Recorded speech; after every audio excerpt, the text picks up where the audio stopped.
Welcome back to the latest episode of the Key and Mang audio experience. I'm your host, Mang, as always, my fellow co-host, Key. Key, what's good? What's up, man? How are you? Oh, I'm good. I'm good. And as we're recording this, it's May 14th, so happy Mother's Day to all the moms out there. Hope you are celebrated and hope you get to, enjoy the time with your kids. But we are recording this on May 14th, like I said. We just saw a video of Ja on live flashing a gun out, and this is the second time that he's done it. First time he was in Denver at the club, and he went to rehab and he was suspended by the team and then came back and all of a sudden we see a video again of him flash another gun out again. So we just wanted to have there's a lot of discussion going on right now, but we wanted to bring Kamal back. Kamal, how you living? I'm doing good, bro. How you guys doing? We're good. We seen you were pretty active on Twitter this morning with the John news. So I just want to throw it to you and see what your thoughts were on this whole situation. Yeah, so I woke up not too long ago and I had a whole bunch of people that were just commenting about it and I didn't know what was going on. I thought it was, like you mentioned before, he had got in trouble for this a little while ago. So I thought it was something old, but then I learned that it was something that he's done again. So before I like to, comment on things, I like to research myself. So I watched the video and I learned from, credible sources that it's a real thing. So I went back and watched it probably like 10 times.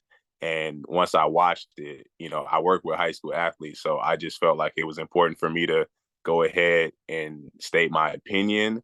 And the high schoolers that do, pay attention or, view me as sort of credible, I wanted to get out there quickly and say, what the situation was, why this is important. So hopefully if they're in, a similar situation, successful like he is one day, they know, what to do and how to act in that situation. Yeah, I like that. In terms of like actually seeing this happen for the second time, like whose fault do you think it is? What are your opinions on that? Yeah, so I think it's definitely his. So I saw a lot of people, blaming his friend because his friend was the one that was on Instagram Live and things like that. You know, I don't think I would say, if you're hanging out with a friend that, has this level of fame and, celebrity, things like that, yeah, you do have to understand, that there's a spotlight on him, so personally, if that was me, I probably would never go on Instagram Live to begin with. But at the same time, this generation, they record, basically everything that they do. So the friend was, in the car, they were listening to music. He was, they were listening to music. So he was just on Instagram Live, as, younger people like to do. And, they were just rapping the song lyrics. And as I saw the video, the first time he showed, everybody in the car, they were all just rapping the lyrics. And then as he flashed the camera through the car again, that's when Jai decided to show the gun. So it's not like he caught him off guard and he already had the gun in his hand. He saw the camera the first time. He was in the camera rapping the lyrics. And then as it flashed through the second time, that's when he had the gun in his hand. So for me, if I'm in that situation and I see there's a camera out, let's say I'm a successful person, I'm a rich person in the NBA, I see there's a camera out. First of all, I should already know before the camera's seen. But if I do see the camera the first time, instantly what I'm saying to myself is, okay, if I have a gun with me or if I'm doing something I'm not supposed to do, whether it's drugs, a gun, whatever, I'm putting that away or I'm making sure that's not shown. He saw the camera the first time, and then the second time the camera came back around, he decided to show the gun the second time around. So you can get mad at his friend for being on Instagram Live, but it's not like his friend caught him off guard and just flashed the camera quickly in his face. So I definitely think it was his fault. And his friend tried to pan the camera away after he bought the gun out. Like he was trying to protect him because he was like, yeah, Jock, that's not a good look. But yeah, yeah, not a good look. Exactly. Also, I think that like you have to realize like whether or not like he's flashing the gun, like you really can't control what other people are doing when they're watching your live. It's not like it's a pre-recorded video. Like when you have that amount of fame, that amount of money, and you have like millions of followers, as soon as you go live, people are gonna tune in. And then from there, you can't really control what somebody does. Like they're gonna screen record videos. Like there's so many celebrities being screen recorded on live and then the videos being posted. So it's like it's not like you can fault the person that recorded it and posted it. You really just have to control what you can control. And like, why are you flashing a gun? That's stupid. And then in terms of blaming the friend, it's like one, he didn't catch him off guard, and he's also not doing. I don't think he meant any harm by that. Like if Ja didn't want to be recorded, I'm pretty sure lives wouldn't be happening. Like that's norm for them. So I think all the fault lies on Ja, and people just need to learn how to take accountability. Yeah, I think another reason why I blame him also, because first of all, as the, let's say, the breadwinner, or however you want to put him in the situation amongst his friends or family, the situation that he just went through not too long ago, I call BS on it. Anyway, we can get into that a little bit later if we want. But after you go through something like that, where you get suspended, you're supposedly going into a rehab center or wherever he went to, you would think that somebody coming out of that claims that he's healed and things like that, he would have a talk with his family and friends like, hey, I just went through this situation. The NBA, my team, they're going to be, monitoring everything that I do from now on. So you should lay down the laws and the guidelines. Like, hey, look, when we go out, we're in public. Maybe you tell them no recording. Maybe you tell them, when people speak to us, just say hi and keep moving. Whatever you need to do as the person that's, has the fame and the money in this situation, you have to lay down those rules, especially because you just came out of a situation that you just came out of. But, like I said before, that's where the maturity comes in at. People forget a lot of times. I think he's like 23 years old or something like that. That's where maturity comes in at. That's where, understanding the current situation that you're in comes into that. And clearly he doesn't have that figured out. I hope he has it figured out pretty soon, because the only reason why he's honestly still in the NBA and still, has the fame and the money and everything that he has is because he's just so talented of a player. And when you're that great of a player, they'll give you strike one, strike two, maybe even a strike three. But there's going to come a point in time where we're going to look back and they're not going to give him a strike 6 and 7. It's just going to be one of those stories where it's like, man, we look back 10 years later, and it's like, man, y'all remember so and so? He was so good, but he blew it away because of this and that. So hopefully he doesn't end up in that situation. Yeah, and you talked about him holding the meeting together for his friends and his family, but I think that should have been, if he wasn't going to do it, it should have been his pops, because his pops is at every game courtside.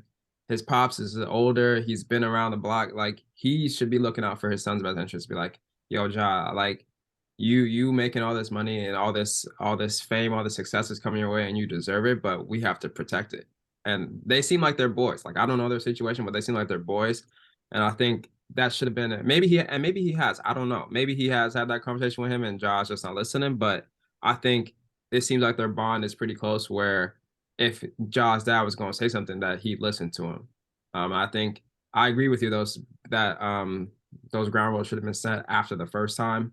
But I think now it's looking like I told Kia I think he's going to be suspended for like 50 games.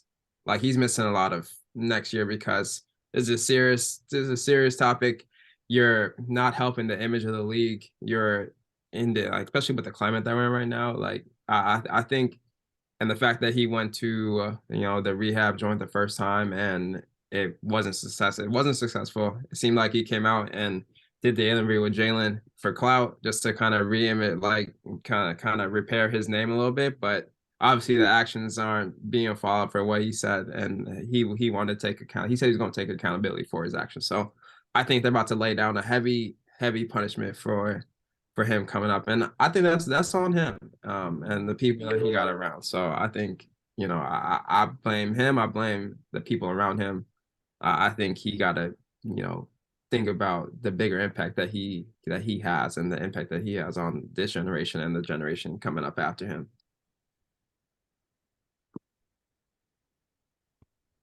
Yeah, I think Mm. I think in that situation, you're definitely right. For sure, his dad should be the first one.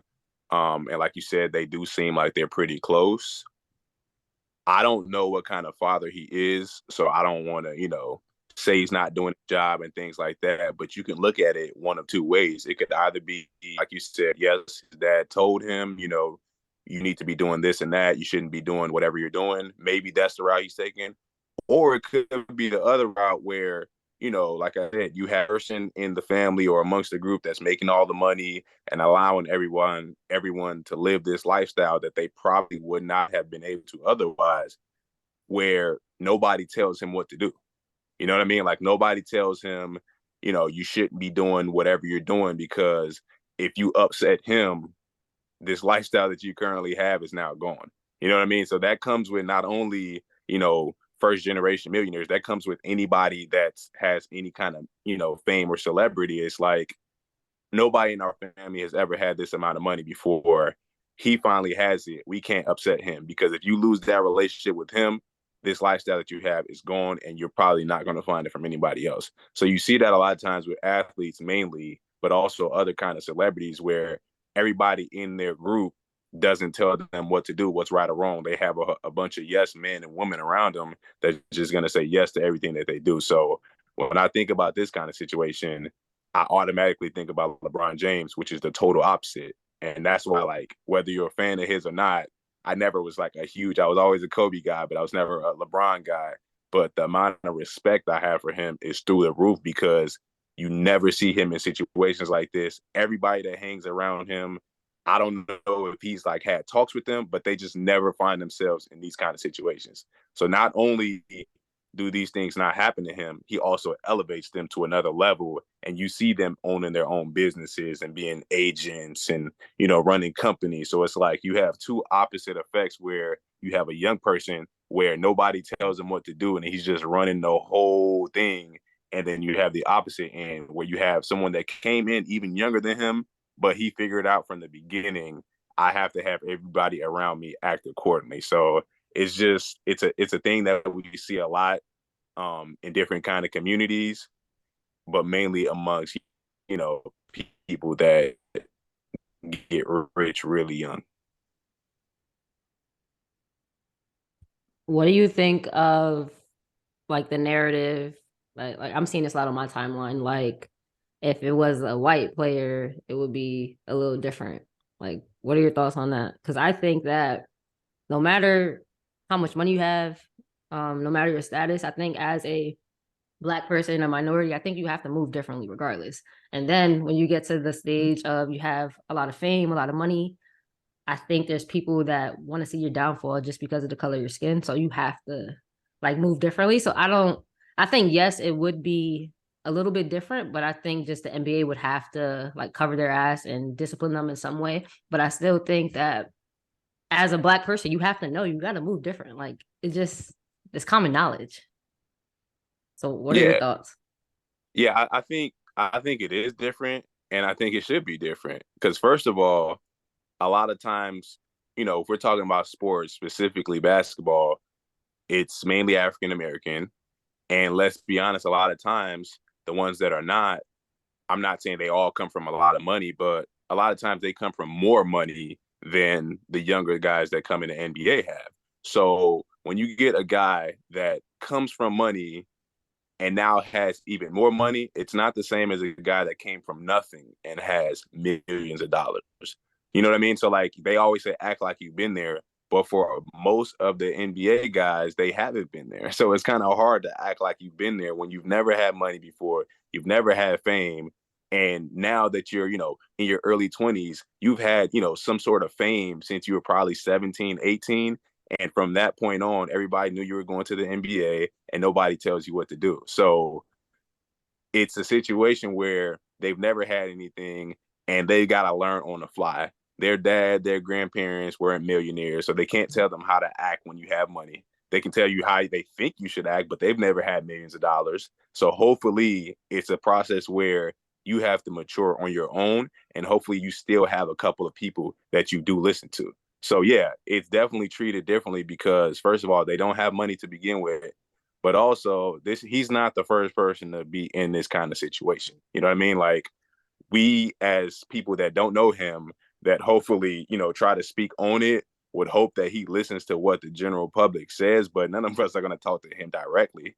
So it's like, we don't want to see him fail, because others are going to be like, oh, there goes once again that African American or that black kid, showing the gun and doing this and that. So like, you get stereotyped, and then the people that come after you, they have to indirectly deal with what you've done years before. So the NBA, as Mang said, they probably will, try to set a precedent, or however they want to put it, and give him a 30 or 40 or 50 game suspension, because it is looked at differently when you're African American compared to any other kind of, people. Yeah, and that's just I think that's just the way it is. I feel like, like you said, if you don't come from this, you have to figure out on the fly, and your leash is much shorter than someone who has come from a different experience, or who comes from money, or has like their parents, or they know people who know about investing, who know about owning businesses, who know about, how to build on their wealth. But when you like coming off the streets and trying to figure out, and you see people getting killed in your neighborhood, or whatever the situation is, like, that's what you're going to go towards, because that's what your past experience is like, and you relying on your experiences as you navigate this whole new situation. But I think also then it's on you to be like, all right, I got this money in the bag, I made it to a place that a lot of people haven't made it to. Who's doing well, and how can I set myself up in the league? You in a fraternity of 400 people who, like, I've a lot of people are trying to get to a point that you're trying to get to. And I think that's where you can take advantage of, you have easier access to LeBron. You have easier access to some of these guys who've been in the league 10, 15, 20 years, who are now doing well off the court as well. And that's ultimately what you want. I would feel like you ain't trying to have your family back on the streets. You want to be able to build a life, build a legacy that you can enjoy, your kids can enjoy, your kids can enjoy. So I think, yeah, it is different when you a black person or African American in this situation, but we gotta you got a bigger responsibility, because there's more people coming after you that are going to be affected by the decisions that we make as a whole. So I think it is different, but that's just, we gotta deal with the cards that were dealt and make moves from it that way.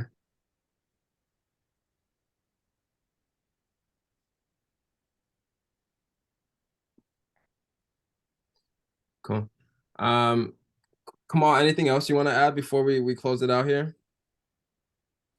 I think, just in the end, when you've been, like, for me personally, as a former athlete, obviously nowhere near the level of fame or money or notoriety that he's had, but just trying to think back as a high school and a college athlete, I think it's a situation where the general public, they've never been in a situation where they're an athlete and they represent more than themselves. You know what I mean? Like, usually most people just represent themselves and their family, obviously. But as an athlete, you represent yourself and your family first and foremost, but you also represent a school, maybe an organization, or whatever the case may be. So there's a lot of things that you can't do that everybody else can do. So when situations like this happens, a lot of people try to put themselves in those shoes, but they've never been an athlete where they're representing an entire, university, or you know, people that have a lot of money invested in you. So when I see people that have never been athletes, or anything like that, it's like, oh, it's his friend's fault. His friend shouldn't have been recording. Well, you're trying to relate, street activity to somebody that's representing the NBA now. So there's a lack of accountability that most people they'll never have, or they've never had before. So they just can't relate to this type of situation. Whereas me, I'm like, okay, let's say, obviously I didn't make it to the NBA, but let's say if I'm in college right now, they give sensitivity trainings, they give social media trainings, to where you can't just tweet whatever you want to tweet when you're representing a university or the NBA. You can't just go on Instagram Live and do whatever you want when you're representing the NBA or university. So I just always look at it as, what did I do wrong in this situation? How could I have taken accountability? And I look at the same for him. How could he have taken accountability in this kind of situation? So I don't blame the friend.